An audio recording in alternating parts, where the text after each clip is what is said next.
लगातार अलगाववाद की जो चिंगारी है लगातार भभक रही है और पिछले कुछ समय से हमें नोटिस किया है सोशल मीडिया पर विशेष रूप से कुछ एडिटेड वीडियोस, फेक वीडियोस लगातार शेयर की जा रही हैं कुछ स्पेशल हैंडल्स के द्वारा। हमने 2 दिन पहले तुगलक रोड थाने में जाकर इसकी कंप्लेंट दर्ज कराई थी और वहाँ जो व्यवहार दिल्ली पुलिस का वहाँ पर रहा बहुत ही खेदपूर्ण था।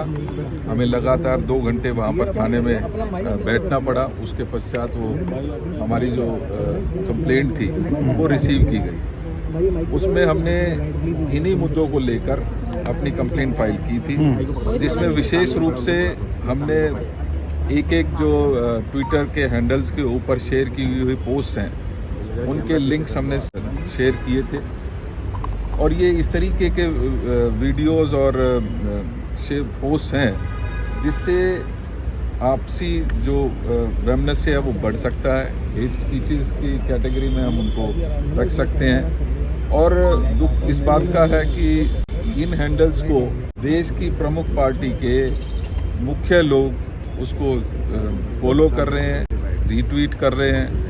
तो हमने जब वो दर्ज की थी तो हमने उम्मीद की थी कि इसमें जल्द से जल्द एफआईआर दर्ज होगी, लेकिन 2 दिन के इंतज़ार के बाद जब उस पर कोई एक्शन नहीं हुआ है तो हमने कमिश्नर पुलिस साहब से आज का समय मांगा था और हमने वो अपनी आपत्ति दर्ज कराई है।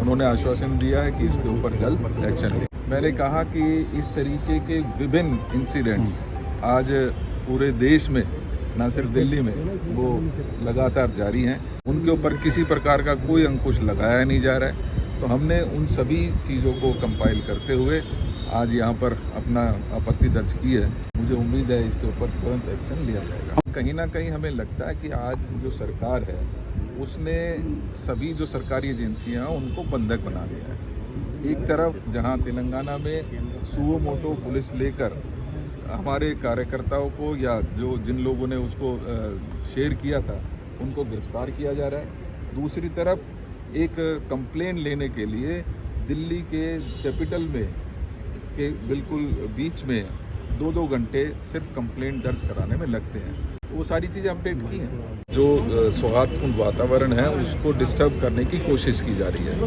विभिन्न लाइनों पर देश को बांटने की कोशिश की जा रही है। हमारे जो शीर्ष नेतृत्व हैं उनके खिलाफ लगातार गलत एडिटेड वीडियोस डालकर उनको बदनाम करने की कोशिश की जा रही है। हमने 2 दिन पहले तुगलक रोड थाने में इसके संबंध में एक विस्तृत कंप्लेंट दायर की थी, जिसमें हमने विशेष उल्लेख किया था चाहे ट्विटर हैंडल्स के जो लिंक्स हैं उनको शेयर किया है और विस्तार से उनकी कंप्लेंट में हमने दर्ज किया है। लेकिन 2 दिन बीत जाने के पश्चात भी उसके ऊपर क्योंकि कोई कार्रवाई नहीं हुई, लिहाजा हम आज कमिश्नर पुलिस से मुलाकात की है, उनसे हमने अपनी आपत्ति दर्ज की है। उन्होंने आश्वासन दिया है कि इसके ऊपर तुरंत कार्रवाई को करेंगे। मैं समझता हूं कि एक उल्लास का माहौल वहां पर देखने को मिलेगा।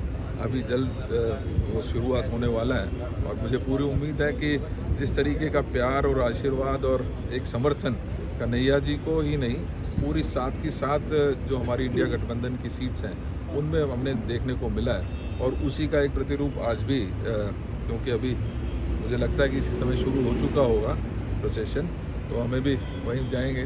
मुझे पूरा उम्मीद है कि सबका समर्थन मिलेगा। तो स्पष्ट है बेसिकली पिछले कुछ समय से देश का जो सौहार्दपूर्ण वातावरण है उसको तहस नहस करने, उसको ख़राब करने की कोशिश लगातार जो देश की, मैं सीधा इंडिक्ट कर रहा हूँ, देश की जो बड़ी एक नेशनल पार्टी है उसके द्वारा सुनियोजित तरीके से कुछ लोगों को प्रमोट करते हुए उस सौहार्दपूर्ण वातावरण को ख़राब करने की लगातार कोशिश की जा रही है। हमने 2 दिन पहले इसके बारे में कंप्लेंट तुगलक रोड थाने में जमा की है, लेकिन उसके ऊपर कोई कार्रवाई नहीं होने की वजह से आज हम कमिश्नर पुलिस से मुलाकात की है। उन्होंने आश्वासन दिया है कि ऐसे जो हेट मॉन्गर्स हैं, ऐसे जो एडिटेड वीडियोस हैं, ऐसे मॉक वीडियोस हैं, उनको तुरंत हमने इसमें आग्रह किया है कि उनको वहाँ से हटाया जाए और इसके साथ साथ उनके खिलाफ सख्त से सख्त कार्रवाई कर उनको एक एफआईआर दर्ज करके तुरंत इन्वेस्टिगेशन की जानी।